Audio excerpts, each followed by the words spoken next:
Siapa yang maju hari ini? Apa namanya? Yang berjadwal presentasi hari ini siapa? Oh yang itu ya yang lanjutan ya Pak.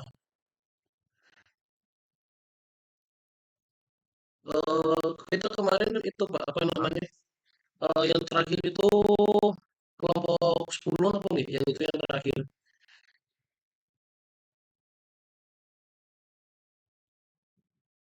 Ya hari ini kan kelompok 10 lagi berarti kan? Oke, sebentar Pak, saya cek Pak.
Siapa yang kemarin saya itu? Iya apa sih? Apa dia ya? Yang untuk saya katanya gitu. Gimana Pak? Kemarin ada yang kontak saya yang pas ada yang kontak saya. Ini kan masih ada ya. Siapa yang maju hari ini? Masih saya cari Pak filenya masih belum ketemu kayaknya ketimbun di atas banget gitu Pak.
belum diterima soalnya.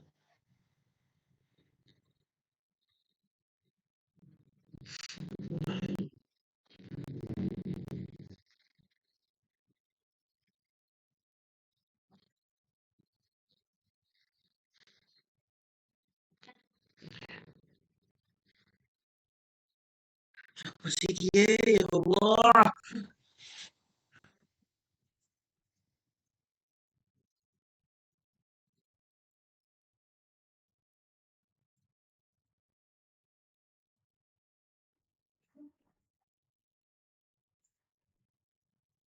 Nama kelasnya siapa ya? Sini. Gimana Pak? Nama kelasnya siapa? Ketua kelasnya Mas Alif Aksan Pak. Belum masuk. Alif ya? Ih, Mana si Alif? belum masuk Pak. Belum masuk ini. Coba sebentar saya hubungi dulu Pak.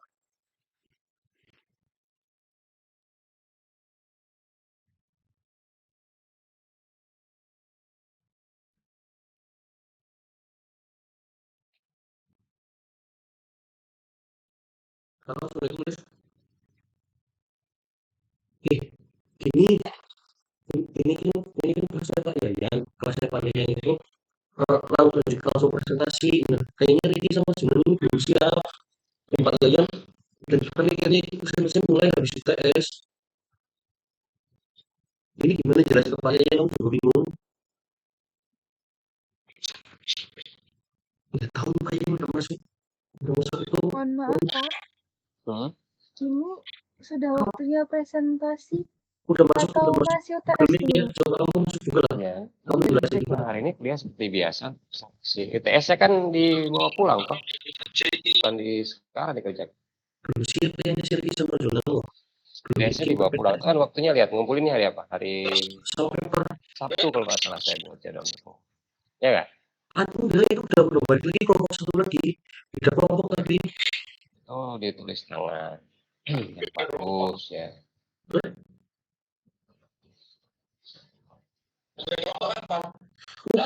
Itu di atas, di boginya. Kamu coba masuk Google Meet deh. Kayak ini udah masuk udah dari kamu soalnya. Iya, ketuanya siapa gitu. Terus mana Alif ya gitu.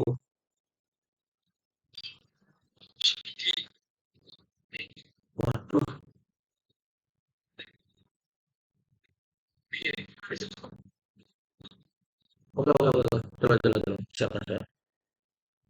Ya wes ya. Wait, masih grup miring mau jadi penjelasan bocah-bocah. Yuk, Assalamualaikum.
Si Alif.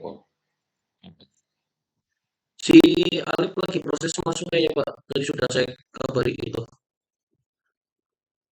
Halo Ki, Ki, ini apa ya namanya PSI udah masuk Pak Yayan.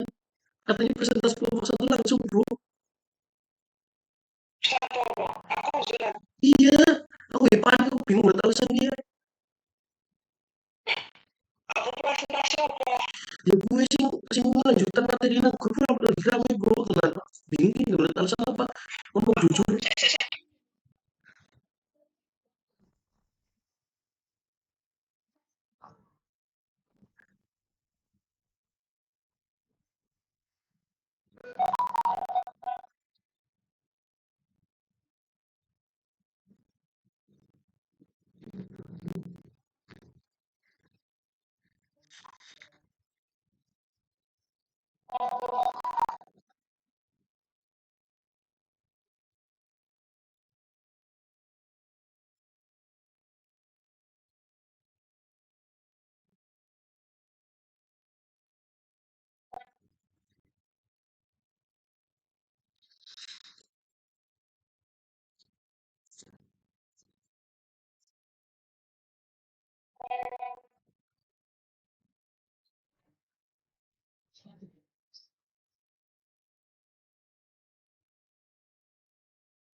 Mana ini? Masih proses kayaknya Pak Mas Alfi sebentar Pak. Kemungkinan ada kendala. Pak, mau Gimana, Riki? laptop saya di nganu Pak, di tempatnya Alfiah ya Pak. Jadi, Kalau mungkin besok gimana Pak saya? besok gimana makanya? Besok besok gimana ya? Soalnya kerjain hujan terus toh Pak. Nah, Nah, ini kan udah sore. Di pagi kan bisa diambil. iya tadi pagi Alfiahnya di Kambing. Terus gimana? Besok gimana Pak saya? Besok tuh maksudnya gimana tuh besok itu? Gimana ya? Zonan mana Zonan? Zonan kabarnya juga nggak ada Pak. Ya mestinya kan kalau Masih kerjaan kelompok kan disebar ke semua anggota, Oh ya iya Pak. kan? Oke. File itu kan semua punya. Harusnya begitu. Sehingga tidak ada lagi alasan. Sekarang gampang kok ngirimnya lihat pakai WA, tidak harus pakai Tiki kok. Tidak berbiaya gitu loh. Kirim file itu. Lupa saya. Nah, Ya udah kalau begitu, saya presentasi hari ini, tapi Anda tidak Anda harus masuk ke kelompok lain. oh, nggih, Pak. Nggih, siap. Ya kan? Jadi, emang mana si Alifnya nih? Ternyata ini selalu terlambat kalau masuk. Oke Pak, sebentar. Saya lagi hubungi Terus sampai hari ini. apa ya sih sudah dulu Pak. Habis ini saya coba tanyakan ke Alif kembali gitu Pak. Apakah masih proses atau gimana Pak? Kita mohon maaf mohon izin Pak. Saya minta, iya ini kan terlambat banget kan, kita harusnya masuk jam 24. Kasih toleransi untuk suatu kan cukup 5 menit. Sekarang kan, dia sendiri tadi ngajar kan jam 11.38 saya selesai. Sudah Terus saya sholat masuk sampai Google Meet 5 sudah menit. masuk Google 5 Meet udah masuk. sekarang. Ini sudah 20 menit nih.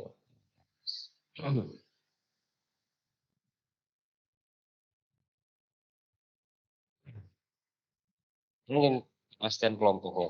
Tolong dikirim di grup kelompoknya biar saya tahu. Apalagi ini ada yang tidak presentasi hari ini kan orang yang tidak presentasi gitu. Berapa orang Ricky? 2 orang, Pak. Ricky sama Zonan, Pak. Hmm? Saya sama Zonan, Pak. Sama Jonan. Jonannya mana nih? Nah itu, Zonan juga kok nggak aktif gitu loh. Gini, Pak, Pak Oh, Yayan, memang takut, belum siap. untuk Zonan memang Ah, ada kendala di WhatsApp Oke, itu, Pak. Jadi saya manual menghubungi Zonan via Instagram, Pak. Tadi saya sudah telepon tapi belum mengangkat gitu, Pak. sebentar Pak. Zonan tuh kan di Temanggung toh Pak juga kan. Nah, HP-nya itu juga rusak. HP-nya juga rusak, laptopnya rusak, kehujanan. Pas pulang ke Temanggung mungkin. Hmm. Nah, dari kemarin tuh cuma DM-DM IG, Pak. Hmm. Nah, ini tadi tak kira masuk pas di kelas bahasa juga nggak ada, saya bingung juga kan. Hmm. Nah, itu mungkin kesalahan saya, Pak. Saya minta maaf. Saya Ya, sama sih. nanti masuk ke kelompok lain, tolong ketua kelasnya Nggih. Dingapunten nggih Pak kula, Pak. jadi satu orang ke satu kelompok, satu orang ke satu kelompok. Jadi masuk ke kelompok yang masih berdua ya. Nggih, ngapunten nggih Pak kula. Oke, kita mulai. Assalamualaikum warahmatullahi wabarakatuh.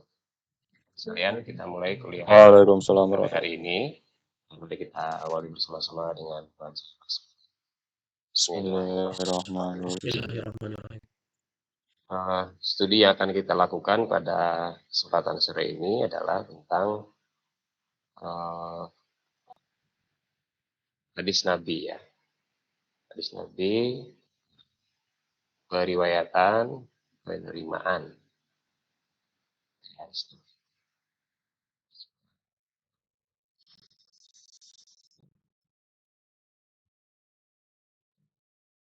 Tentang living hadis. Periwayatan, penerimaan, dan living. Sebelum kita bicara mengenai periwayatan dan penerimaan, sebenarnya satu paket periwayatan dan penerimaan. Kita perlu mereview dulu tentang kuliah sebelumnya yang katakan bahwa dari mulai rangka dasar ajaran Islam, kemudian ada kenabian dan ada wahyu. Nabi itu sosok yang dipercaya Allah untuk menyampaikan wahyu kepada umat manusia. Wahyu yang beliau terima menjadi Allah. Kemudian beliau juga memiliki otoritas. Nabi itu memiliki otoritas. Al-Quran yang beliau terima. Kemudian dijelaskan oleh Nabi Muhammad SAW. Karena hadis itu juga menjadi penjelas. Nabi sebagai sosok yang dipercaya Allah untuk menerima wahyu sekaligus dipercaya untuk memberikan penjelasan terhadap wahyu yang berbeda. Ya, dalam diri Nabi ada kapasitas dan otoritas untuk menjelaskan. Sehingga apa yang dijelaskan oleh Nabi itu nanti akan menjadi hadis Nabi kalau yang diterima dari Allah pada Nabi namanya wahyu Al-Quran, tapi juga ada yang diterima dari Allah kepada Nabi melalui malaikat Jibril itu. Selain Al-Quran ada yang namanya hadis juga, tapi hadis qudsi namanya. Tapi apa yang keluar dari Nabi, ya apa yang disandarkan kepada Nabi, yang nanti akan kita sebut dengan hadis Nabi itu seperti apa dalam definisinya, itu menjadi otoritas. Nabi itu memiliki otoritas dalam menjelaskan Al-Quran dan beberapa hal yang berkaitan dengan agama maupun berkaitan dengan kehidupan muamalah, kehidupan sosial. Karena Nabi sebagai penentu syariat, penentu hukum. Ya, Nabi itu sebagai penentu hukum.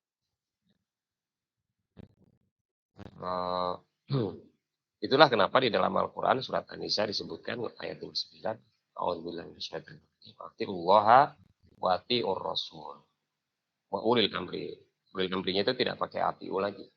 Karena ulil amri tidak punya kewenangan, tidak punya otoritas untuk membuat syariat. Ulil amri itu hanya punya kewenangan untuk kanonisasi. Kanonisasi itu adalah melegalkan apa yang ada di dalam syariat. Pembuat syariat itu hanya Allah dan Rasul. Maka syariat itu bersumber pada Al-Quran yang datangnya dari Allah, wahyu, dan Rasul, yaitu hadis Nabi. Nah, Nabi sendiri memiliki otoritas untuk menentukan hukum atau syariat. Dan karena itulah maka kemudian Nabi, Allah itu kedua entitas. Allah itu zat yang harus ditaati, harus dipatuhi, termasuk juga Nabi. Tadi saya katakan atiullah wa atiur Rasul. Dan sekaligus sebagai role model bagi perilaku kehidupan manusia, umat Islam. Karena dalam Al-Quran, Nabi adalah contoh tauladan yang baik dalam konteks bagaimana Nabi berhubungan dengan Allah, beribadah kepada Allah. Itu beliau adalah satu-satunya yang sangat otoritatif untuk menentukan kehidupan kita.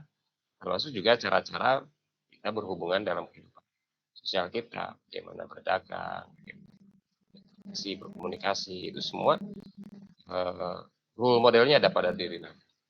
Maka kemudian perintah Allah kepada kita agar taat Allah dan Rasul, apa yang datang dari Rasul ambil, dan apa yang dilarangnya tinggalkan.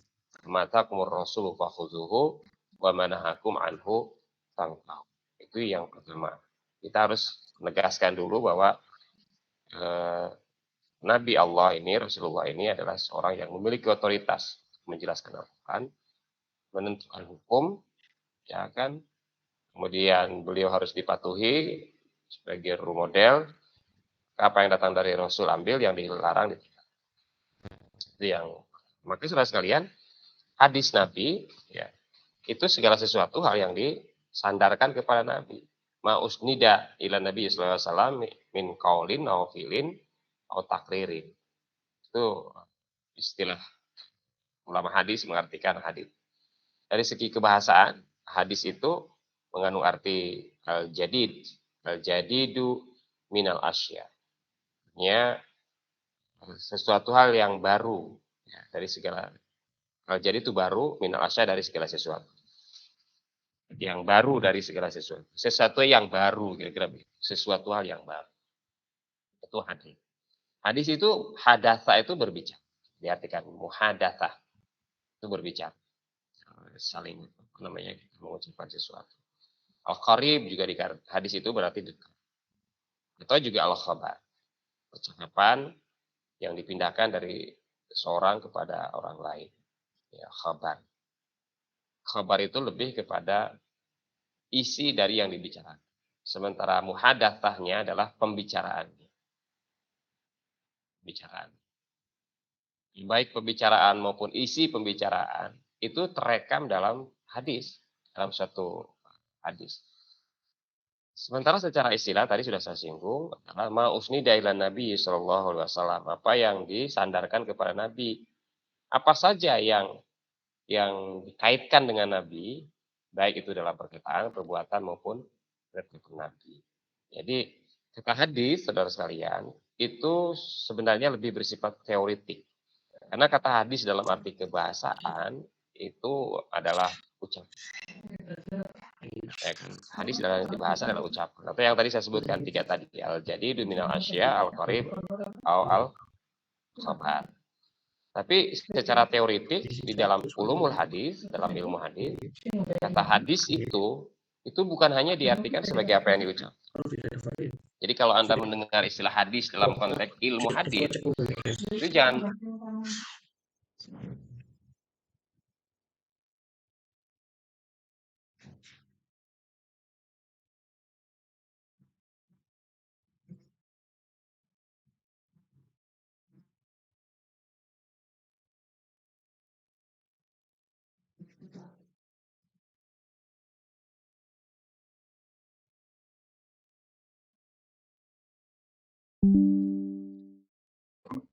misalnya ada hadis An Abi Hurairah radhiyallahu anhu anna Nabiy sallallahu alaihi wasallam qala. Nah, kalau kata qala katanya seperti itu artinya bahwa hadis diriwayatkan dalam konteks lisan. Hadis disampaikan dengan lisan oleh Nabi. Maka idza qumtu ila sholati faswigil idza qumta ila sholati faswigil. Apabila engkau akan mendirikan salat, maka sempurnakanlah wudu. Itu sabda Nabi, itu lisan Nabi. Maka biasanya indikator hadis yang diriwayatkan atau disampaikan melalui lisan, qaul biasanya menggunakan kata qaul. Sami'tu, nah itu begitu. Sami'tu aku mendengar Rasulullah Shallallahu alaihi wasallam qala. Anna Nabiya Shallallahu alaihi wasallam qala. Kata qala itu menunjukkan bahwa hadis itu disampaikan dalam bentuk tulisan. Ada lagi hadis itu yang disampaikan dalam bentuk perbuatan. Itu biasanya menggunakan kalimat ra'aitu. Jadi misalnya ada hadis an Abi Humaid Sa'idi radhiyallahu anhu qala ra'aitu Rasulullah atau ra'aitu Nabiyya sallallahu alaihi wasallam. Aku melihat Nabi. Itu berarti melihat apa yang Nabi lakukan. Apa dia Nah, itu sebagai cara kita untuk melihat apakah hadis itu berupa ucapan atau hadis itu berupa perbuatan. Kalau hadis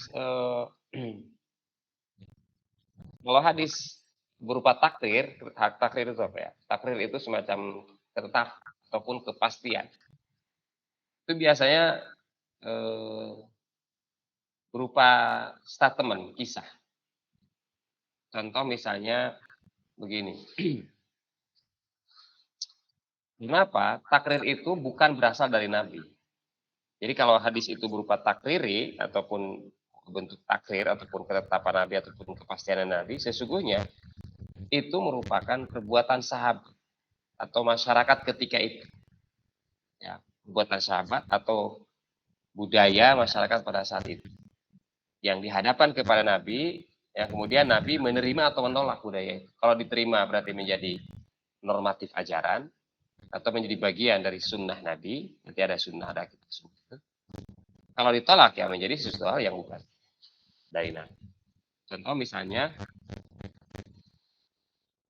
saat Nabi disuguhi dab binatang, satu binatang, para ulama mengatakan biawak, tapi kalau saya tidak sependapat dengan biawak karena di samping daerahnya berbeda, Nabi kan gurun ya. Sementara biawak itu hidupnya di sungai, di rawa-rawa seperti di tempat kita, sehingga itu terjemahkan biawak saya kira kurang pas itu. Atau biawak itu juga ada bertaring. Jadi saya yang kira-kira pemakan daun, tapi juga apakah ada apa enggak di sana dab itu ya, pengertian dab itu. Coba kita lihat di kamus itu dab itu diartikan sebagai biawak. Tapi ada juga mengatakan kadal gurun ya. Mungkin itu yang lebih yang lebih masuk akal tuh kadal gurun. Kadrun ya. Kadal gurun. Bisa jadi kayak iguana gitu. Iguana. Dia kan makannya makan daun-daunan. Sehingga dia juga tidak ada taringnya, bahkan tidak ada gigi yang rengges gitu. Dia kayak ikan malah ada giginya kan, ikan malah ada giginya lancip-lancip ikan yang besar. Tapi kalau iguana ya tipis-tipis kecil-kecil gitu ya. Anda masuk tangan itu ya tidak akan putul saya kira. Nah, Nabi suatu ketika berkunjung ke satu desa dan disuguhi daging binatang dan Nabi tidak memakannya. Ini Rasulullah kenapa tidak makannya? Di tempatku binatang ini tidak ada, jadi aku tidak memakan. Tapi Nabi tidak melarang mereka makan. Nah, itu namanya takrir. Itu yang melakukan, yang makan itu adalah mereka, para sahabat yang ikut pada saat itu, termasuk penduduk setempat tentu. Nabi tidak memakannya. Tapi itu tidak dilarang oleh Nabi. Nabi tidak melarang, Nabi juga tidak memakan, dan sahabat yang memakan dibiarkan untuk memakan. Itu namanya takrir atau penegasan ataupun kepastian yang datang dari Nabi bahwa binatang itu boleh dimakan. Itu namanya takrir. Dan kalau misalnya kita mendefinisikan binatang itu seperti iguana atau tadi katakan kadal gurun misalnya. Jadi kalau kita mau makan kadal gurun ya atau iguana ya. Kalau kita definisikan itu dab itu. Sayangnya saya tidak tahu binatang apa yang dimaksud dengan dab itu. Cuman para ulama mengira-ngira itu seperti biawak. Kalau saya tapi tidak setuju kalau kayak biawak. Karena memang habitatnya berbeda. Tapi kalau iguana, cuma memang iguana itu mahal harganya gitu. Untuk di tempat kita loh ya. Sama dengan ikan ikan koi kan. Koi itu kan ikan, halal dimakan. Tapi orang yang memelihara koi gede-gede mati itu nggak kelu tuh makan. Tega dia makan, kasihan gitu. Ya. Tapi kalau saya makan aja. Nah, persis seperti itu. Kayak iguana itu mahal. Gede iguana itu yang berukuran besar itu, tapi mahal. Sehingga orang mungkin kalaupun mati nggak mau dipotong, dan kalau dipotong kan daripada dipotong mendingan dijual kan gitu. Itu yang takrir itu seperti itu. Atau saya ambil contoh satu lagi, seperti ada dua orang yang pergian, kemudian mereka mau sholat zuhur dan tidak mendapatkan air. Mereka berdua bertayamum, kemudian sholat zuhur. Lalu melanjutkan lagi perjalanan mereka, dan belum lama dari tempat semula, mereka menemukan air, dan masih ada waktu sholat zuhur. Salah satu di antara keduanya ada yang wuzu dan sholat zuhur lagi. Tapi yang satu lagi tidak wuzu, menganggap cukup dengan sholat zuhur yang kayak tayamum tadi. Mungkin mereka ya saling bertanya juga, ini bener apa ora, bener apa enggak. Sampai di Madinah ke Nabi, kemudian mereka menyampaikan peristiwa itu. Lalu Rasulullah menyampaikan bahwa kamu yang tidak sholat lagi, tidak wuzu dan tidak sholat lagi, kamu dapatkan satu. Kamu yang wuzu dan sholat lagi, kamu mendapatkan dua. Itu yang melakukan bukan Nabi. Yang melakukan adalah dua orang yang tadi. Tapi itu menjadi sunnah bagi kita. Artinya menjadi ketetapan syariat bagi kita. Apa ketetapan syariatnya? Kalau kita tidak mendapatkan air untuk sholat, maka kita bertayamum. Tapi kalau misalnya ternyata setelah kita sholat tayamum tadi mendapatkan air lagi, maka kita boleh sholat lagi. Itu menjadi syariatnya begitu. Itu ketetapan Nabi.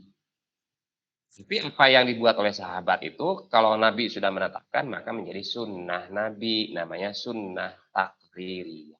Ini memang agak rumit yang takriri. Bagi orang-orang yang belum pernah belajar mustalahul hadis, saya kira tidak mudah untuk menjelaskan hal itu, untuk memahami hal ini. Dan di zaman Nabi itu bukan bid'ah. Perbuatan seperti itu bukan bid'ah, walaupun mengada-ada para sahabat, karena ada Nabi. Jadi kalau sudah ditetapkan Nabi menjadi sunnah Nabi. Contoh lagi nih. Kalau kita dan Nabi sendiri pada saat itu sholat kemudian i'tidal, kemudian baca sami Allahu liman hamidah robbana walakal. Tiba-tiba pada satu kesempatan Nabi sholat jadi imam, ada makmum yang mengatakan di belakang robbana walakal hamdan katsiran thayyiban mubarakan fi. Terdengar sampai sama Nabi itu. Dan kemudian Nabi tahu bacaan. Ya Nabi tidak membacakan itu, Nabi cuma sampai bacaan tadi Rabbana walakal hamd, ya kan. Dan selesai sholat Nabi berbalik. Siapa yang tadi baca kalimat itu tadi hamdan katsiran thayyiban? Sahabat berdiam, lalu ada orang yang di belakang yang saya wahai ya Rasulullah. Kemudian Rasul menyampaikan tadi malaikat berebut untuk. Itu artinya apa? Nabi membenarkan bacaan itu, bukan Nabi yang baca, tapi sahabatnya. Nah, sahabat yang tadi itu reka-reka mungkin. Rabbana walakal hamdu, hamdan katsiran thayyiban mubarakan. Kan bertahmid itu sesungguhnya. Sama yang kedua juga hamdan katsiran thayyiban mubarakan. Bertahmid juga. Menambahi bacaan tahmidnya. Rabbana walakal hamd, ya kan? Itu tahmid itu, ya kan? Tambah dengan tahmid tambahan hamdan katsiran thayyiban mubarakan. Nabi membenarkan hal itu. Dengan mengatakan bahwa malaikat berebut mendoakannya. Malaikat saja mendoakan dia. Itu artinya bahwa benar. Bukan dari Nabi, sekali lagi. Itu adalah dari salah seorang sahabat. Itu bukan bid'ah. Karena masih ada Nabi ditakrirkan oleh Nabi, ditetapkan oleh Nabi. Tapi kalau sudah tidak ada Nabi, itu nggak bisa mengada-ada seperti itu. Kita mau konfirmasi pada siapa kebenaran yang kita adakan itu. Kan nggak bisa. Sekali lagi, kalau sudah tidak ada Nabi, kita tidak boleh mengada-ada seperti itu. Karena kita tidak bisa menetapkan kebenaran dari apa yang kita katakan. Dan tidak ada yang punya otoritas, tadi saya katakan. Yang punya otoritas untuk membuat hukum hanyalah Rasulullah. Jadi di situ ada hadis dan ada sunnah. Apa bedanya hadis dengan sunnah, saudara sekalian? Kalau hadis tadi secara teoritik itu tadi, ya kan, qaulun, fi'lun, atau takrir. Sementara sunnah, menurut bahasa turut jalan, tuturan, cara berbuat. Kalau menurut Fajrul Rahman, kata sunnah itu adalah praktik aktual yang dijalankan dari generasi ke generasi, sehingga memiliki status normatif. Artinya status normatif itu memiliki eh, apa namanya, memiliki ketentuan yang diterima oleh masyarakat. Nah, dan apa hubungannya dengan sunnah di sini? Tentu yang kita bicarakan adalah sunnah Nabi. Sunnah Nabi itu ada yang terkait dengan ucapan Nabi, perbuatan Nabi, dan ketentuan ketetapan Nabi atas amal sahabat ataupun ucapan sahabat. Tetapi juga dia akan menjadi lain lagi dengan suatu tradisi yang hidup di tengah-tengah masyarakat. Jadi kalau sunnah ini kan suatu tradisi yang hidup di tengah-tengah masyarakat. Nah, kalau misalnya Nabi mengatakan iya, maka itu menjadi sunnah Nabi terhadap tradisi yang hidup. Contoh misalnya, akikah. Akikah itu sudah ada sebelum Islam ada. Akikah itu suatu tradisi di masyarakat Arab yang sudah ada sebelum Islam datang dibawa oleh Nabi. Hanya saja ada perbedaan yang cukup signifikan, bukan pada bukan pada sembelih binatangnya, tapi perbedaannya adalah pada hewan darah hewan yang dikurbankan itu, yang diakikahkan itu dibalurkan, dilumurkan ke badan bayi. Itulah yang ditolak oleh Nabi. Tapi tradisi akikahnya Nabi lanjutkan. Kan kemudian Nabi menyampaikan bahwa kullu mauludin murtahanun bi'akikati. Setiap anak yang terlahir itu tergadai oleh akikahnya.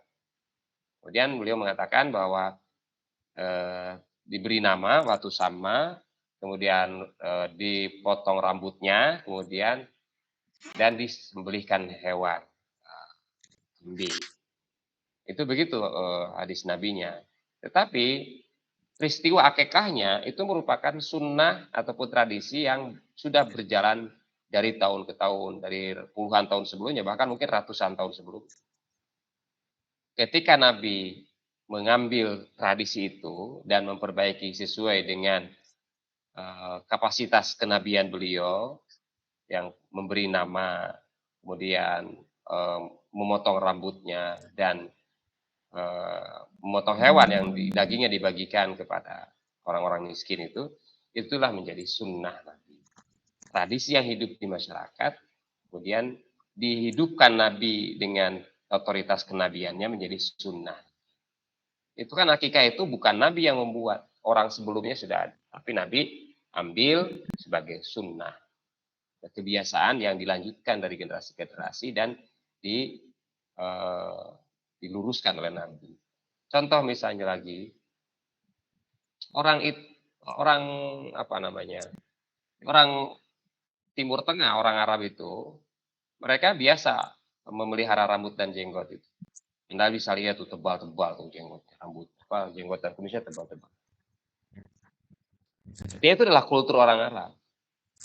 Di antara orang Arab itu ada yang memiliki kultur yang berbeda, yang biasa jenggotnya dikurut, kumisnya dibiarkan panjang.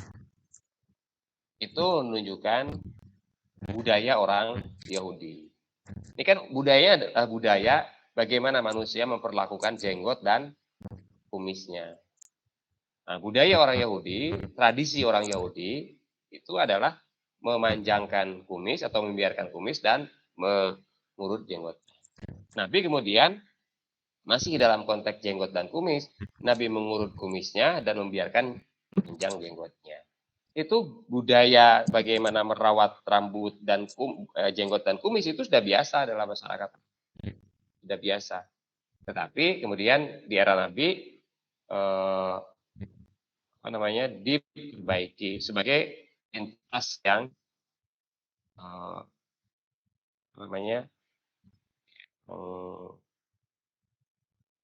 yang akan menunjukkan sebagai seorang muslim, untuk membedakan antara orang Yahudi dan, bukan orang Yahudi, antara orang muslim dan orang Yahudi. Gimana Pak?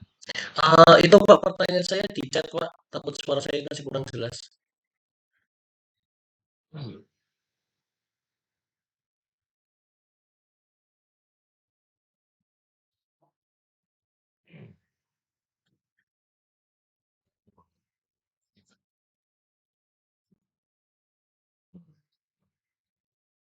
Di sini masih ada anggapan bahwa orang itu menelurkan akikoh timbang kurban. Karena beliau sudah dewasa. Jadi waktu masih bayi belum mampu. Jadi akikoh sudah dewasa dan itu bagaimana? Ya itu pemahaman masyarakat eh, dari hadis yang menceritakan tentang akikah itu. Karena itu adalah tradisi eh, di Jawa, akikoh itu tidak populer sebenarnya. Populernya di Jawa adalah selapana, betul nggak? Iya, Selapana betul. kan? Ya, dia adalah tradisi eh, tasyakuran 35 hari seorang bayi yang baru dilahirkan. Maka akikah itu tidak ada, itu mungkin budaya setempat, budaya Jawa setempat. Karena caranya adalah sepasar itu, sepasaran. Pon, kliwon, paing, wage yang kayak begitu itu. Nah, lalu dari mana muncul pemahaman? Kita lihat bahwa 35 hari itu sepasar. Memang ada hadis di dalam konteks akikah ini yang menerangkan bahwa akikah itu 7 hari dan kelipatannya. Ya, hadis yang bicara tentang kelipatannya itu yang dibilang lemah. Yang kuat itu adalah hadis yang mengatakan bahwa 7 hari setelah hari kelahiran. Tapi karena hadis yang mengatakan setiap kelipatan 7 berarti 35 hari itu adalah 7 kali 5, 35. Sehingga orang kemudian sekarang berkembang menjadi akikoh dan selapanan dan akikoh pada 35 hari. Dia menggunakan hadis yang tadi, yang lemah tadi. Kalau begitu, maka orang-orang yang sudah dewasa, sudah tua, bahkan masih akikoh, berarti dia menggunakan hadis yang kelipatan 35 terus. Dia Oh, menghitung iya. tuh, hari ke-35 kali hari ke-7, hari misalnya ya, ada orang Iya. yang sudah berumur 50 tahun. 50 tahun itu misalnya 1 tahun kan jumlah harinya kan 350 hari, Iya. ya kan? Kali 50 tahun. 5, 2, 15, 17. 175.000. Ya kan? Iya. 350 tahun, 175, ya dia bisa menghitung misalnya 175.000 hari misalnya. Maka dia hitung tuh, dia akeko pada hari ke 175.000 hari dibagi 7 kan jadi sekian. Hmm. Tapi itu hadisnya Lengkap. lemah. Hadis lemah. Yang sahih itu, yang kuat itu adalah hadis yang 7 hari dari kelahiran. Dan itu adalah hukumnya sunnah. Sunnah. Di situ. Jadi itu adalah tradisi. Kalau di masa Nabi dia menjadi tradisi, menjadi sunnah Nabi. Dilakukan di masa Nabi menjadi sunnah. Itu kira-kira. Ya, Siapa? Mas. Terima kasih Pak. Oke, kita lanjutkan. Eh, Tadi kita baru bicara tentang sunnah. Sekarang kita bicara tentang periwayatan dan penerimaan hadis. Tadi sudah saya singgung juga. Eh,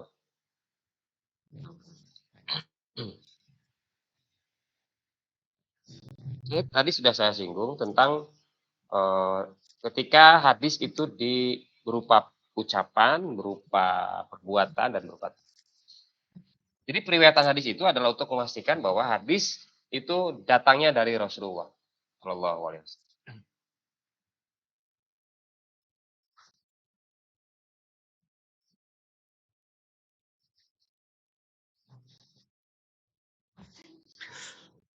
Dan tidak serta-merta hadis yang datangnya dari Nabi atau ucapan Nabi itu kemudian menjadi suatu hadis, menjadi sesuatu hal yang tertulis.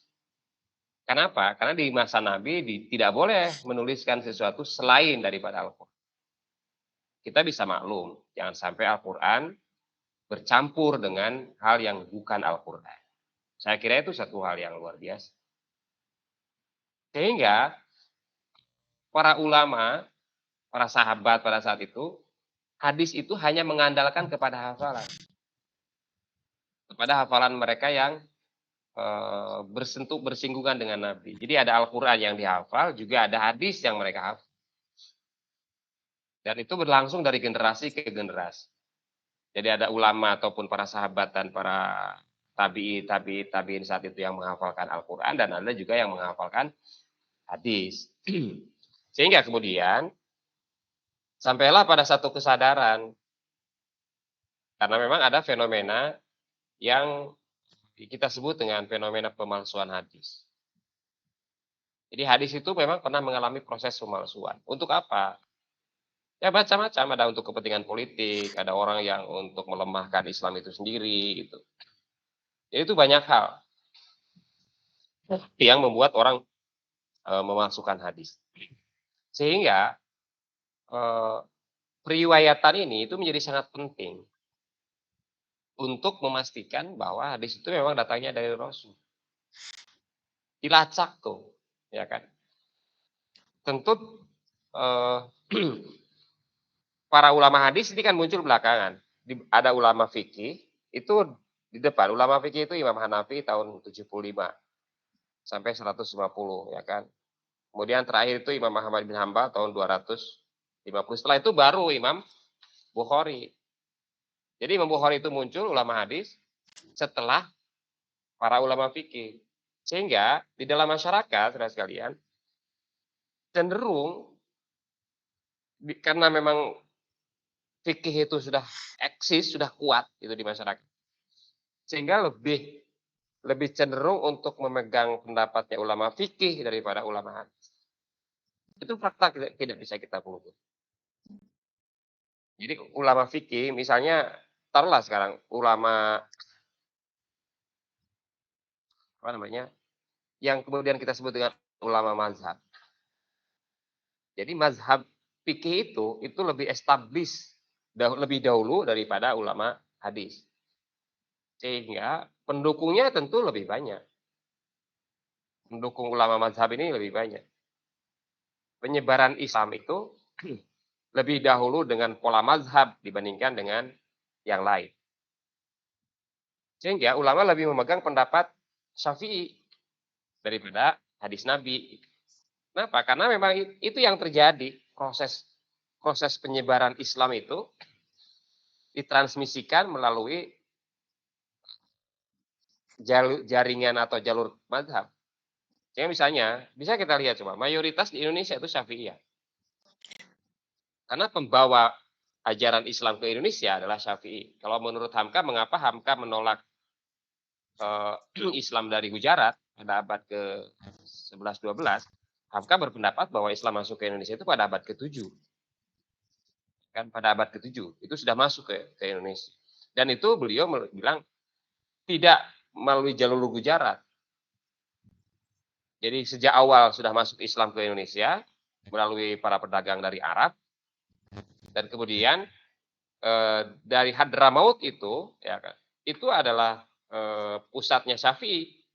Sehingga Islam yang sudah hadir di sini datanglah Syafi'iyah gitu, kemudian berkembanglah mazhab Syafi'i di Indonesia. Karena kalau dari Gujarat sebenarnya mazhab Hanafi itu menurut, tapi biarlah entah dari mana, karena memang teori masuknya Islam ke Indonesia itu ada yang dari teori Bengla, ada teori Gujarat, ada teori Hadramaut, bahkan ada yang teori dari Arab Saudi sendiri. Ada beberapa teori.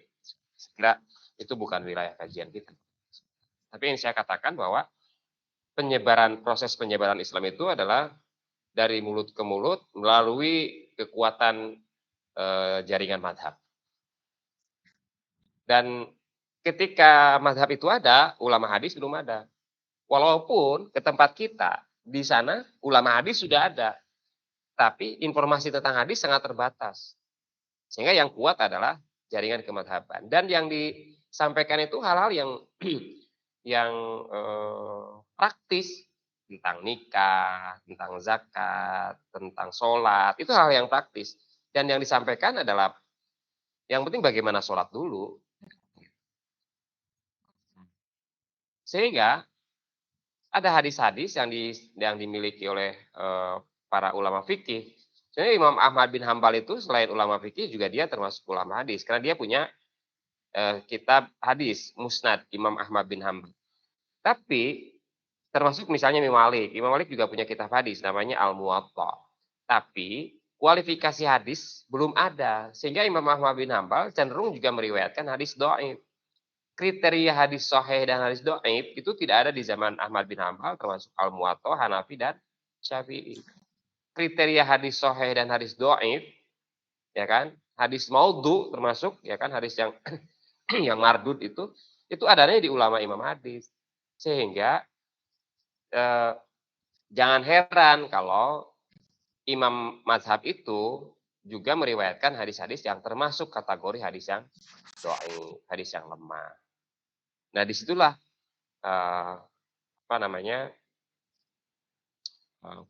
periwayatan itu menjadi penting. Mengapa periwayatan itu menjadi penting? Untuk memastikan bahwa hadis itu betul-betul sahih datangnya dari Nabi. Mengapa? Karena banyak peristiwa di dalam sejarah Islam itu berkaitan dengan hadis Nabi. Ada pemalsuan hadis, ya kan? Ada kebohongan-kebohongan yang dilakukan oleh para perawi hadis, ada hadis yang ditutup-tutupi, macam-macam lah. Tujuannya untuk apa ya? Tentu bermacam-macam orang tujuan. Ada untuk kepentingan politik, supaya pendapatnya bisa diterima lalu dikutip lah ini dari Nabi. Banyak hal yang seperti itu. Kayak sekarang lah misalnya, taruhlah ambil contoh nih misalnya. Ada mahasiswa saya yang bilang bahwa ini ujian, ini UTS, nggak ada presentasi misalnya. Yang benar, Pak Yan kan waktu kuliah kan mengatakan bahwa tetap presentasi seperti biasa karena UTS-nya dibawa pulang. Terus ada orang bilang, enggak ini menurut Pak Yayan, aku ketemu dengan Pak Yayan mengatakan begitu, menjadi simpang siur. Ya kan? Menjadi simpang siur. Padahal yang benar adalah yang saya sampaikan, kuliah tetap berjalan seperti biasa. Sehingga persiapan makalah dan lain-lain juga harus serius seperti biasa. Orang yang bilang tadi mengaku-ngaku dari saya supaya omongannya dipercaya, padahal dia enggak. Itu peristiwa itu terjadi pada Nabi dan juga pada para sahabat, juga pada para ulama. Banyak sekali orang yang mengklaim untuk menguatkan padahal tanpa berdasar.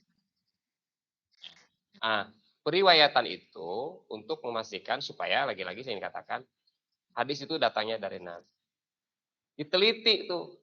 Maka disebut ada istilah munqati misalnya. Hadis munqati, hadis itu terputus.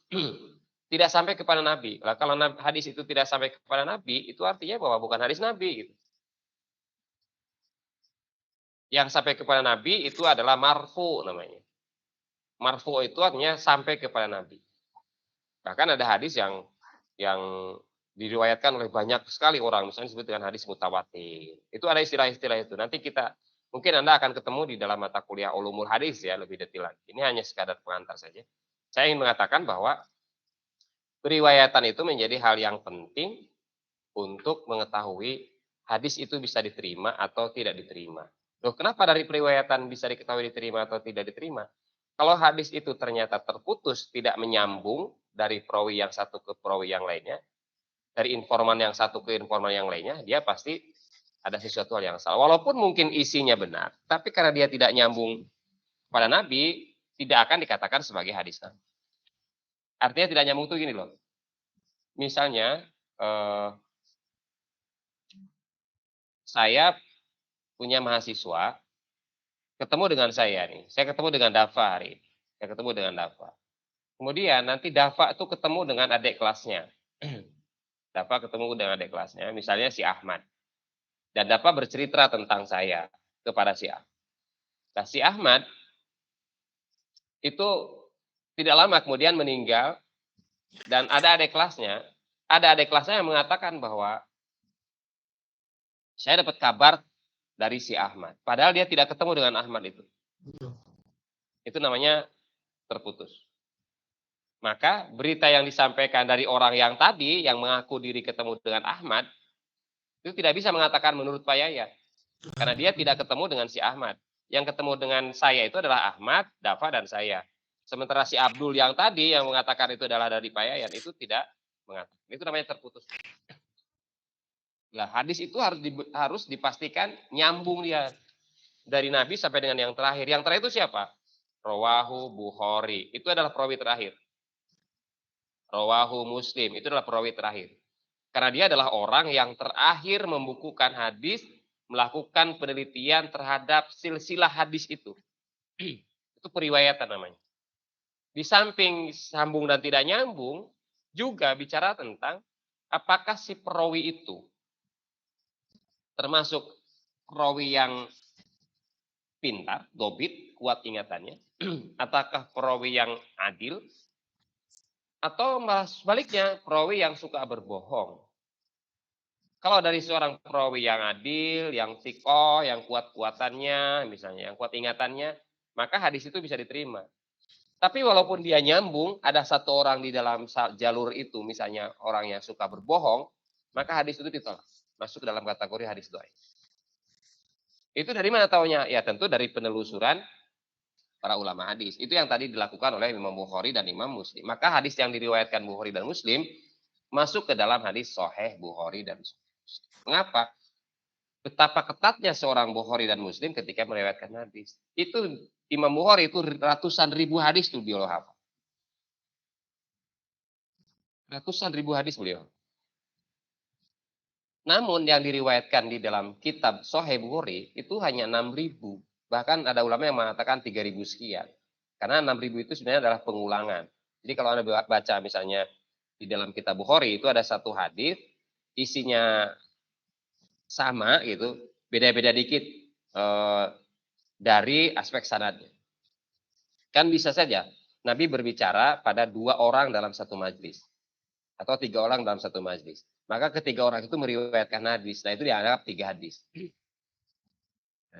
Tapi bagi ulama yang mengatakan 3.600 hadis berarti itu hadis yang seperti itu hanya dianggap satu buah hadis. Yang sebuah hadis. Nah, itulah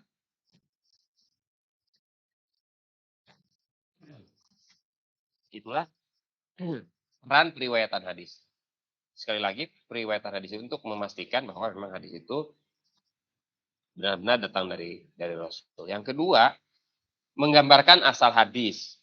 Tadi sudah saya katakan, ada kaul, ada fi'il, ada takrir. Kalau qala Rasulullah itu berarti kaul, ya kan? Kalau ra'aitu berarti itu fi'il. Kalau kisah biasanya itu adalah takrir. Kemudian menggambarkan siapa penerima pertama dan perawi terakhir. Tadi sudah saya katakan. Ya.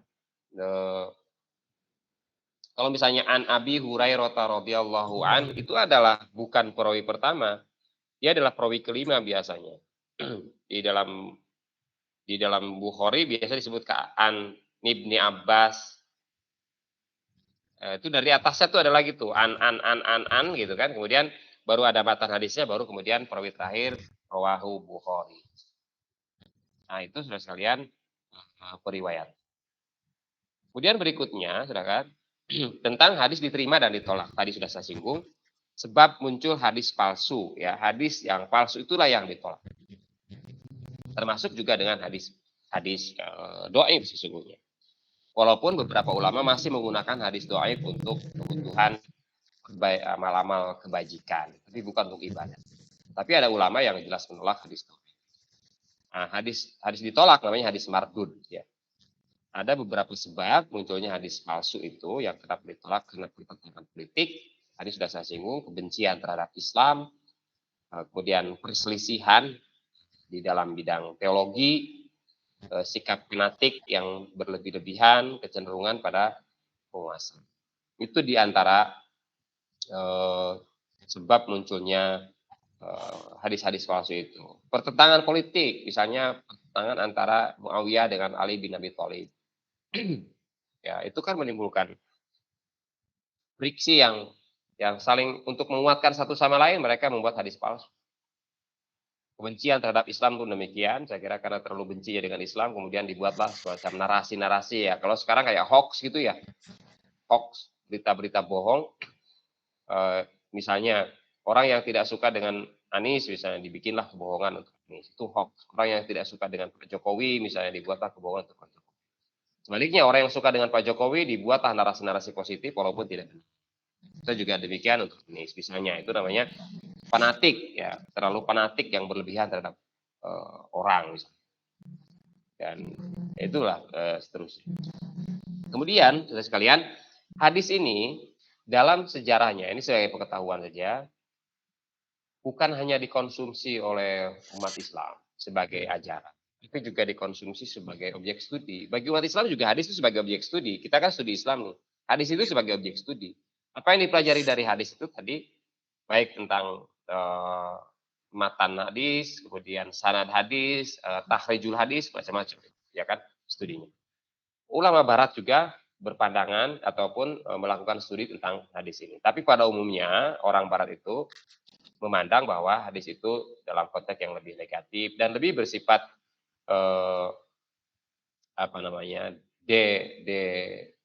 desakralisasi.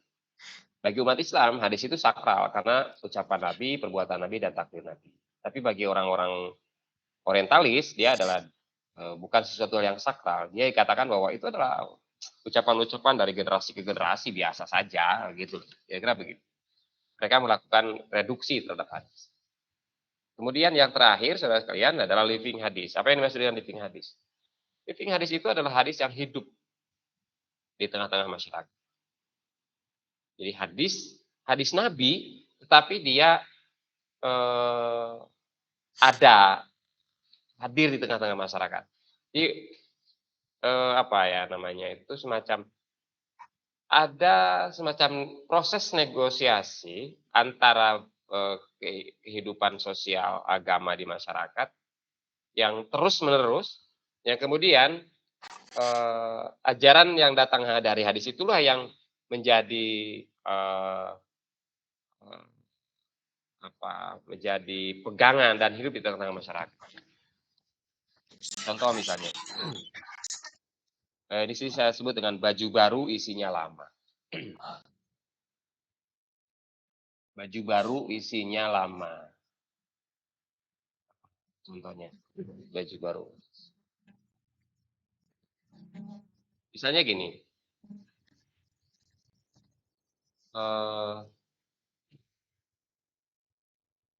jadi saya menyinggung soal akikah ya. Akikah itu yang tadi ditanya oleh Dapa itu, selapanan. Gitu. Itu kan biasa tuh syukuran pada saat itu. Akikah juga pada dasarnya adalah syukuran. Di masyarakat kita hari ini, kalau akikah itu pasti ada. Bukan hanya menyiapkan satenya saja, tapi biasanya kan diikuti dengan makanannya.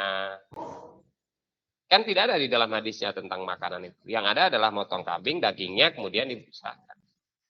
Dan ulama ada yang mengatakan itu lebih baik dipasak. Jadi bedanya kurban itu dengan akikah, kalau kurban itu mentah, kalau akikah itu matang. Mengapa? Karena kalau akikah itu sedikit, kalau kurban itu banyak. Ya kalau orang dikasih banyak kan bisa dia pasak dengan leluasa. Tapi kalau akikah satu orang memotong satu kambing dibagikan satu kampung kan paling hanya satu tusuk isinya 3, mas harus masak 3 potong daging kambing.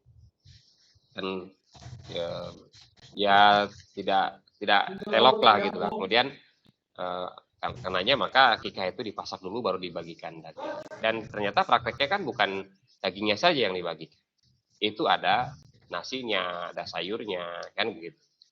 Bahkan bukan hanya satenya, di situ juga kadang-kadang ada tongsengnya misalnya. Ya. Nah, itu lama tuh, ya kan? Itu isinya lama itu, biasa yang tapi kemudian diberi baju baru. Baju baru itu yang disebut dengan akikah yang sesuai dengan ajaran Nabi. Jadi kalau misalnya orang dulu selapanan 35 hari, sekarang bergeser menjadi hari ke-7, kita sebut dengan akikah. Itu bajunya baru, isinya tuh lama itu. Artinya sudah biasa loh kebiasaan kayak begitu, tetapi kemudian hanya bergeser waktu saja dari 35 ke 7 hari dan di situ ada kambing yang itu bajunya lama, bajunya baru itu, akikahnya itu. Tapi isinya adalah artinya masyarakat kita sudah terbiasa untuk beri-beri begitu itu. Tapi kemudian dia kasih label, kasih baju baru dengan ini namanya akikah. Tidak lagi dengan selapanan tapi jadi akikah. Nah, sekarang menjadi bisnis tuh, bisnis akikah. Itu living hadis tuh. Munculkan bisnis pengusaha layanan akikoh itu saya kira living hadis.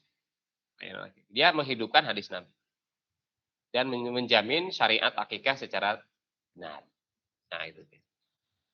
Tadi saya katakan bahwa dia adalah dialektika, negosiasi antara teks dan konteks. Konteksnya itu adalah tadi budaya selapanan, kemudian teksnya adalah akikoh.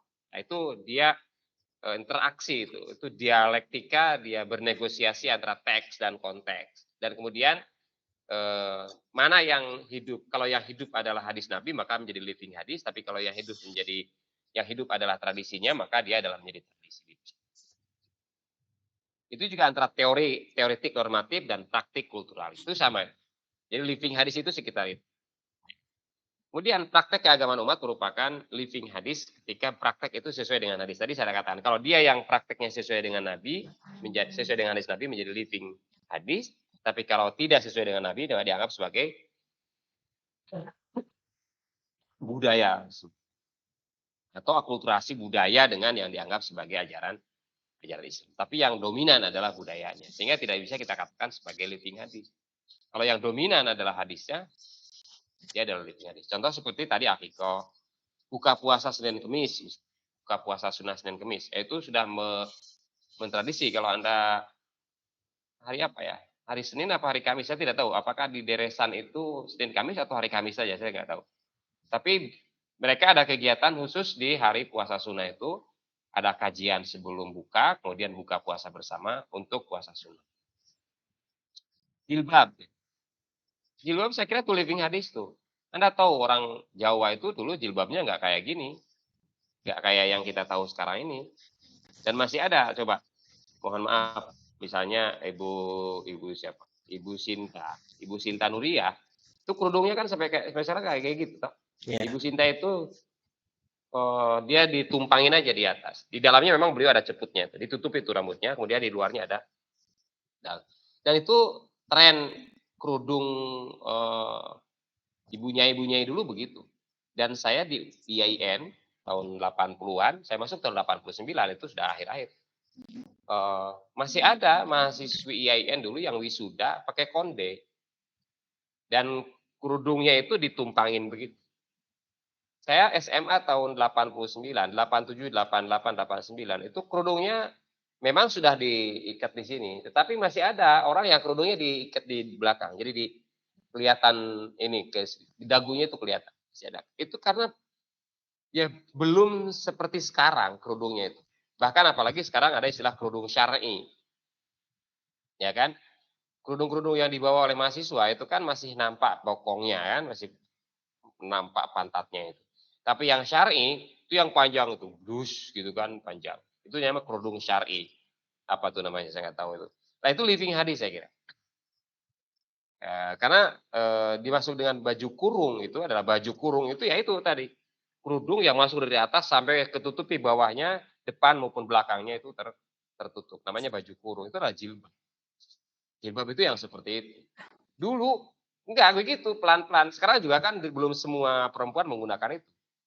Dari mulai tidak pakai kerudung, kerudungnya disimpan semata, kemudian nanti glosor ke bawah kerudungnya, kemudian pakai mulai kerudung yang pakai yang diikat sini, tapi kemudian sesekali dibuka, bahkan ijazah tuh, foto ijazah dulu harus kelihatan telinga, itu masih ada tuh.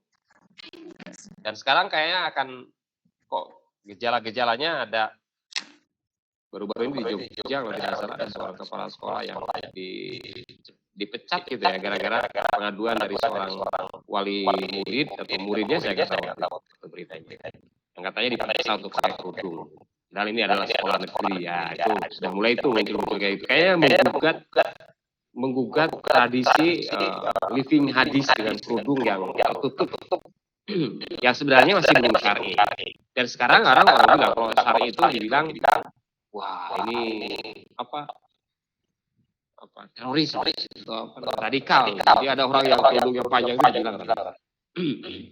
Termasuk dengan laki-laki yang, nah itu laki-laki yang di mata kaki itu, yang congklang itu living hadis.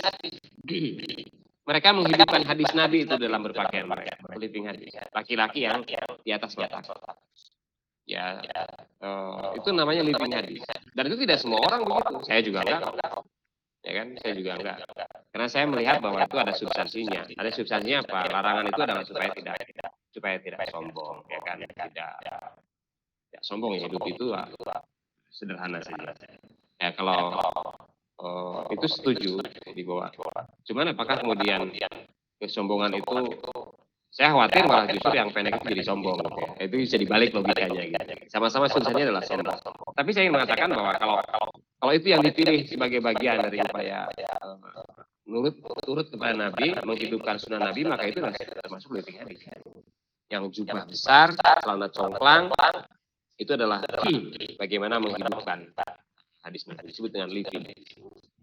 Oke, saya kira cukup lah. Lama saya bicara. Jam. Monggo silakan siapa yang mau bertanya.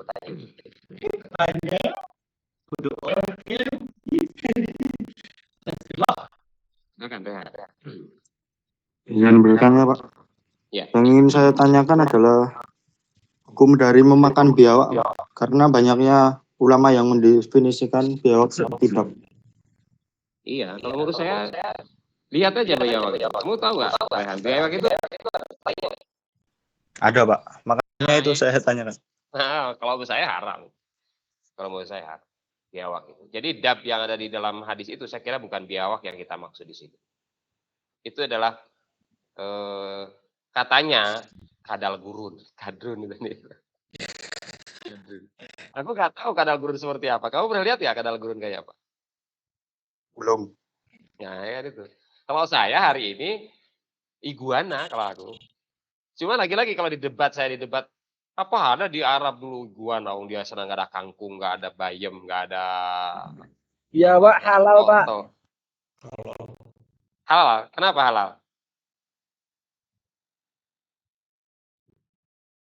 Kenapa masalah? Karena itu sejenis dengan kadal tuh, Pak. Kadal juga bisa dimakan. Itu enggak. Jadi biawak itu ya kayak hewan-hewan biasa, Pak. Kecuali kalau udah mati itu udah beda hukumnya. Tapi ya kalau kebanyakan makan biawak itu nanti efeknya badan jadi kayak minum khamar itu loh, Pak, jadi anget. Tapi itu enggak termasuk ke khamrnya itu, Pak. Kayak gitu. Enggak, saya tanya, biawak itu punya taring enggak? Punya. Nah, itu kalau punya taring berarti haram ya. Enggak semua hewan punya taring itu haram, Pak. Apa coba?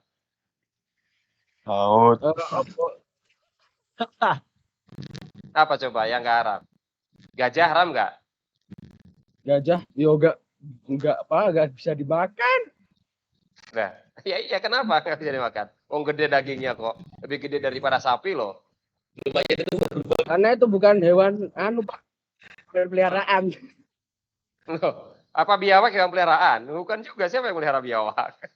Saya, Pak, di rumah pakai Nah, stop. itu subjektif kalau kayak gitu. Namanya subjektif kalau kayak gitu. Gak bisa hukum agama Tapi dikatakan dulu saya juga makan loh, Pak.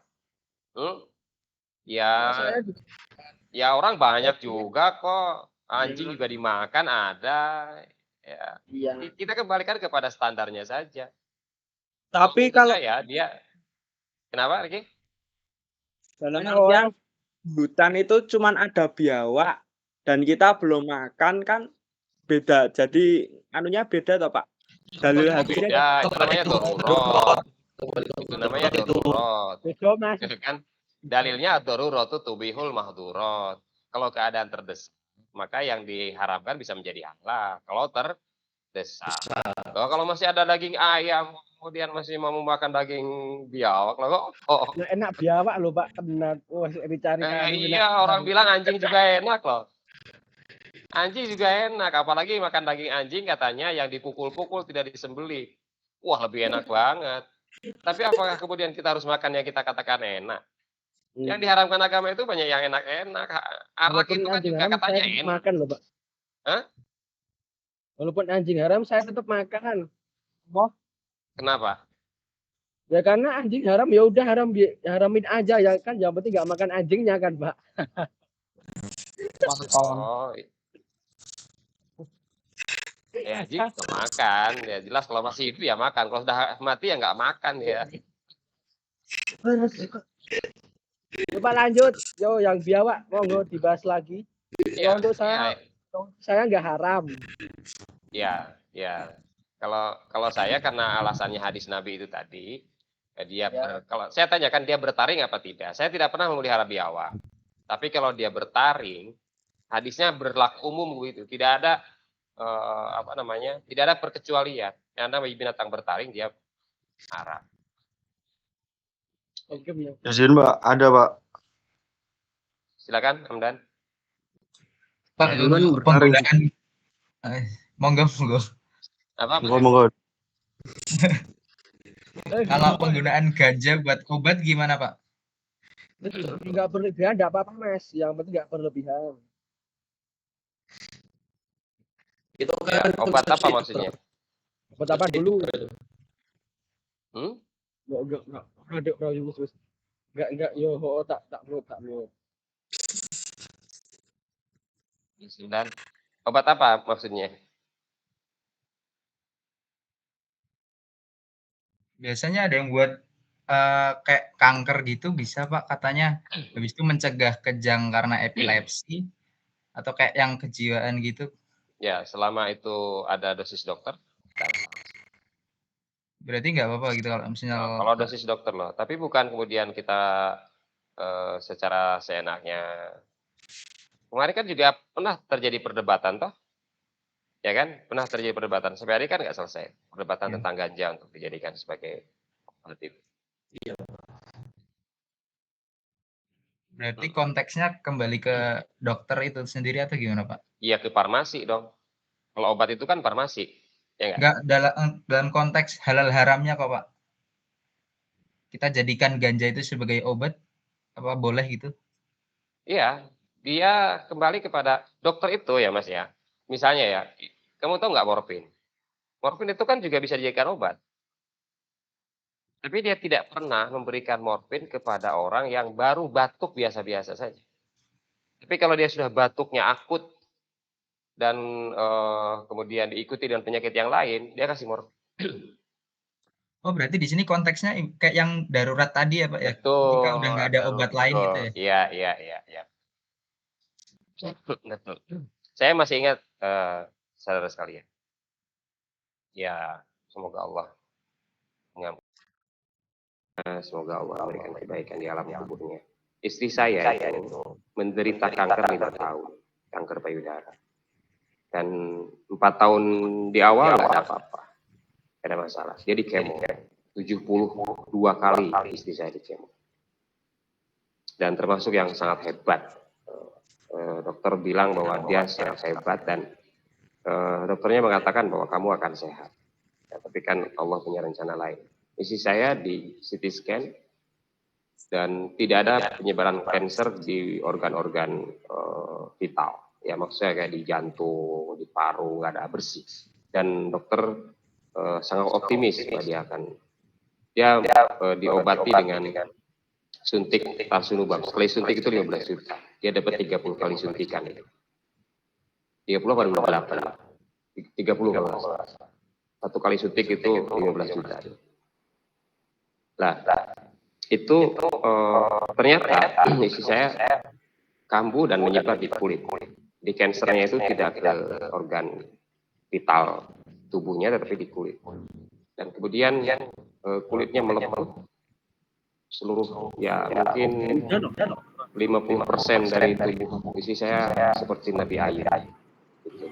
Dan kalau udah sakit itu nggak ketulung, sampai mancar-mancar darah dari lukanya. Kemudian istri saya diberi obat anti sakit awalnya, anti sakit biasa, gitu, analgesik begitu. Lama-kelamaan istri saya, dokter izin ke saya, Pak Yayan, ibu tidak akan bisa menahan rasa sakit kalau tidak dikasih obat ini. Itu obat apa? Ini morfin. Dia bilang itu morfin. Terus gimana tuh? Ya monggo, silahkan kalian bagaimana. Karena yang lain ibu tidak akan mempan. Morfin ini 10 gram itu ibu bisa bertahan 24 jam. Besok minum lagi. Kemudian saya bismillah ya Allah. Ini aja untuk mengurangi rasa sakit istri. Kemudian saya izinkan Pak Dokter ngasih resep itu. Saya dikasih satu botol gitu, isinya 30 untuk 30 hari. Awalnya dia biasa, tapi lama-kelamaan 1 hari itu tidak bisa. Dulu bisa 24 jam, akhirnya 12 jam. Bisa tahan sakitnya. Akhirnya 10 jam, akhirnya 5 jam. Tapi dokter tidak bisa memberikan, hanya maksimal 2 hari dalam sekali. Artinya kalau dia sudah habis masa obat itu sudah tidak bisa tertahankan lagi. Saya melihat betul bagaimana. Dan itu morfin. Itu morfin. Dokter juga ngerti, ya kan? Dokter juga ngerti bahwa itu adalah bagian yang tidak dibolehkan. Tapi karena untuk rasa sakit, anestesi itu morfin itu. Anestesi itu. Orang yang akan dioperasi, mesti dia dikasih obat, disuntik anestesi. Dia morfin itu. Untuk menghilangkan kesadaran dia. Itu morfin. Jadi artinya, sejenis itu, ya, ganja, kalau ganja kan sifatnya alami, ya kan, yang alami, yang kimiawi, yang memang itu bisa digunakan untuk kebutuhan medis, ya kan, dan berdasarkan rekomendasi dari farmasi dan dokter ahli itu tidak masalah, ya kan. Karena itu maka dokter selalu bilang ke saya maksimal 2 dalam sehat. Walaupun sudah kelihatan guling-guling tidak bisa kita berikan. Karena kalau sudah lebih dari itu maka dia akan ketagihan. Morfin itu akan ketagihan dan itu sangat berbahaya. Sehingga dokter mengatakan cukup 2. Ya sudah saya 2. Sampai beliau wafat, istri saya wafat, saya dulu masih menyimpan dan kemudian saya buang, saya kubur itu. Ya kan, seluruh obat. Ya, waktu itu baru saya tebus sekitar 9 jutaan gitu, 2 hari kemudian istri saya meninggal dunia. Ya itu morfin. Kenapa? Karena dia dalam keadaan terpaksa, terdesak. Seperti itu. Jadi kalau dalam terdesak apapun yang haram bisa menjadi halal. Ad-daruratu tubihul mahdhurat. Hanya persoalannya adalah siapa yang punya kewenangan untuk mengatakan itu dalam keadaan darurat. Nah, itu yang tidak bisa sembarangan. Harus dikembalikan kepada ahlinya. Sama dengan begini, wah Pak saya di guru nih, di guru. Saya di kutub. Ya kan, saya kedinginan, butuh penghangat badan, maka saya merokoknya supaya lebih enak pakai ganja. Atau minumnya juga pakai minum arak supaya menghangatkan tubuh. Makannya tadi misalnya biawak supaya hangat tubuhnya. Terus ya hangat-hangat dengan ukuran subjektif dan untuk merasa kepuasan badan. Saya kira itu tidak begitu. Ya kan? Kalau masih bicara soal hangat masih ada jahe, masih kita yang halal, ada jahe, ada serai misalnya, itu masih bisa dimanfaatkan untuk menghangatkan. Untuk hal yang begitu perlu ahli yang memastikan. Nanti apa? Kalau tidak dibuat koridor begitu, orang bisa seenak. Maka yang haram bisa menjadi halal dan itu berbahaya. Itu Mas. Siap Pak, terima kasih Pak. Ada yang lain? Jangan lupa prestasi ya. Silakan Rehan. Izin berkomentar Pak. Boleh. Mengenai haramnya hewan bertaring tadi, sebenarnya ada hewan bertaring yang halal untuk dimakan Pak. Apa tuh? Ikan hiu Pak. Itu kan dalilnya jelas. Kalau yang dilakukan halal semuanya. Kue warna dan tutup, ya wadi amfibi. Itu ya. Gimana Pak? Maaf Bapak, izin bertanya. Apakah saat ini masih ada hadis yang palsu atau gimana? Apa? Saat ini apa masih ada hadis yang palsu atau yang kurang benar atau ya gitu? Masih banyak. Coba aja kamu klik tuh di Google hadis palsu, akan ketahuan banyak hadis palsu. Atau hadis kalau kepiting hitungannya amfibi bukan Pak? Kepiting hitungannya amfibi bukan? katanya amfibi. Tapi kalau yang di laut bukan. Nah, dia termasuk binatang laut. Tapi kalau kepiting yang ada di darat yang di tempat kita itu termasuk hewan amfibi. Tapi kalau yang laut itu masuk ke dalil umum, apapun hewan laut ya halal. Paham nggak? Pak, kalau daging tupai halal haram, Pak. Daging tupai. Ya, Tidak ada tuh dalilnya tentang tupai. Berarti Berarti dia mubah namanya. Kalau tidak ada yang mengatakan haram, tidak ada yang mengatakan halal. Kalau untuk hal yang seperti itu namanya mubah. Itu mubah. iya, Pak. Mubah itu boleh dimakan, boleh Boleh enggak? itu begitu. Kalau mubah. Termasuk tikus. Tikus, kamu suka nggak makan tikus? Enggak, Pak. Kalau tikus. Nah, kan apa bedanya? Tupai sama tikus bedanya apa? Tikus kulitnya bundeng-bundeng, Pak. Itu kan sama datang pengerat. Tikus pengerat, cuma bedanya memang kalau tikus jorok ya. Iya, jorok. Kalau tikus jorok, kalau tupai nggak jorok ya. Tapi saya kira itu sebenarnya nggak ada dalilnya tentang tikus. Tikus bukan binatang yang bertaring, ya kan? Kalau mau makan ya mungkin nggak ada. Tetapi tidak ada siapa yang sudah makan tikus? Ya, apa saya kira? Pak, kalau setahu saya ada nggak sih itu Pak hadis yang bilang makanan yang haram itu makanan yang menjijikan apa Pak? Makanan yang menjijikan itu haram. Kan tikus kan termasuk menjijikan. Iya, kalau memang menjijikan ya saya kira itu haramnya itu haram di goirihi, bukan haram di zatihi. Ya kan? Jijik itu kan sangat subjektif ya enggak? Ya, tergantung Ya enggak? perspektif orang, Pak. Sangat subjektif. Coba kamu misalnya apa tuh namanya? Uret itu, tahu uret enggak orang Jogja? Tahu enggak uret? Yes, tahu. Nah, uret itu halal apa haram? Mubah. Nggak tahu. Dia jijik enggak? Jijik, Pak. Nah, bagi orang yang jijik ya dia haram. Haramnya li guerihi bukan li zatihi. Barangnya mubah. Tapi karena dia menjijikkan bagi orang yang jijik loh. Maka dia kemudian haram li guerihi. Tapi orang-orang yang mana itu? Orang di Papua itu dia makan ulat sagu itu atau ulat apa? Dia makan loh. Mentah-mentah loh dia makan. Ya kan? Loh, kita yang dihalalkan aja belum tentu kamu kelu makan. Apa itu? Belalang itu. Kamu kelu makan nggak? Iya, Pak, kilo, Pak. Oh, kelu, oke. Orang Gunung Kidul ya iyalah. Lagi orang mana kamu? Sleman, Pak, Maguwo. Oh, Sleman. Oh, ya dekat lah tetangga lah. Ya, belalang itu halal. Dalam hadisnya jelas halal. Tapi banyak orang yang nggak suka. Menganggap bahwa iya gitu. Bahkan itu halal lah, jelas halal itu dari Nabi. Tapi karena dia nggak suka ya tetap nggak suka juga. Karena nggak bisa dipaksakan. Nah, kayak gitu. Apalagi apa jangkrik itu kan sama tuh jangkrik itu dengan enak juga tuh jangkrik kali ya. Pernah nggak kamu makan lagi? Jadi dipepes mungkin enak itu atau digoreng garing itu kan enak. Dikasih sambal lado itu ya kan. Wah. Pak, saya lagi? mau Boleh lagi. ini, Pak, yang presentasi itu bukannya habis UTS ya, Pak? Enggak. Kan saya bilang. Enggak, dari kemarin sudah saya bilang. Presentasi seperti biasa. Karena UTS-nya kan dibawa pulang. Oh, Kamu kerjakan UTS kemenge. Terus Iya, saya Pak. kasih waktu loh. Dari hari ini sampai hari Sabtu loh. Ya, kan? Pak.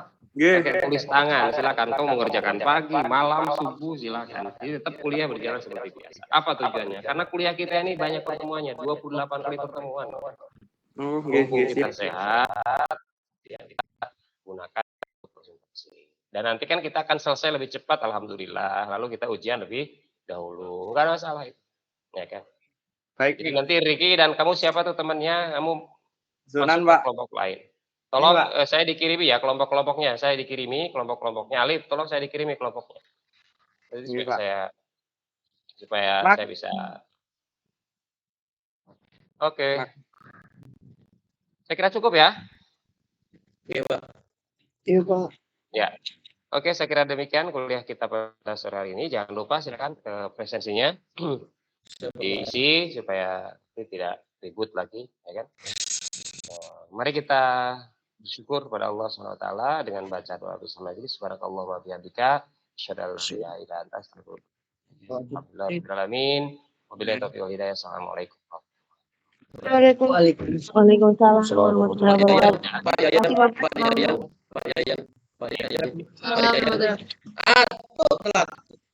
Dek, waalaikumsalam. Allah. Allahu Akbar. Kabir alhamdulillah katsira. No pek. Dap itu masak yang tuh. Lah, posisi kayak nang dalan iki. Ya, Jalan. itu lagi mata kuliah marketing apa piye. Ya Allah, kenal di kowe. Kowe nang dinan? Bali po. Aku mlipet toko alat tulis gawe Zoom pas kok. Berikan alat tulis. Oh, mampir kene. Halo, Zoom kok antuk. Jonan di luar mulu anjing nggak pernah di rumah. Ini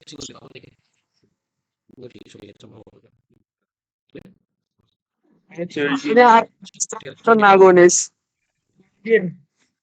Modelmu. Info enggak tahu tak kasih info Bang. Isi info kalau benar. Mana onti bocok kan? Andi delok. Cek. Kameranya jadingan Bos. Oh, niku saking kecamatan apa nggih? Main kalau nggih. Kan dibantu dah. Ini surat bahwa Kan salah satu niku ditulis nomor Ini bandwidth nen. Ih goblok izin malah disamperin anjir. Real cuy. 7/30 atau 7:30 itu ikut Bandwidth mau cok ono cok. mengirimkan satu regu pas niku. Itu ora ketok.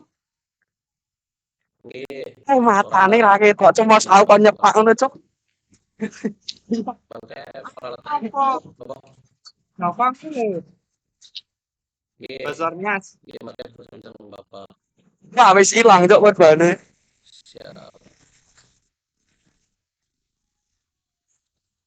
Mau dicekal. Wis ilang. Tapi mau ini, Bo. Ora tim teratur. Wis aku isin. Kowe mau tak kira iki ngerti lho kan. Apa jenenge? Cekap. Sik nganui. Iwas aku mak teratap. Aku tangi turu di spam wong akeh banget to. Presentasi. Bapak nalun. Untuk kecamatan. Ya wis do metu wae ngopo ning. Ya. Siap. Harus itu. Enten. Nggih. Siap. Itu teman-teman. Waalaikumsalam warahmatullahi wabarakatuh. Ya, mestinya anak yang sampai ditinggal. Ngomong tak foto. Woi. Liv, rekamannya masih nyala loh, Liv. Rekamannya masih nyala loh. Rekamannya masih nyala. Kita tetap ya, teman-teman. Assalamualaikum warahmatullahi wabarakatuh. Live call and the call for everyone.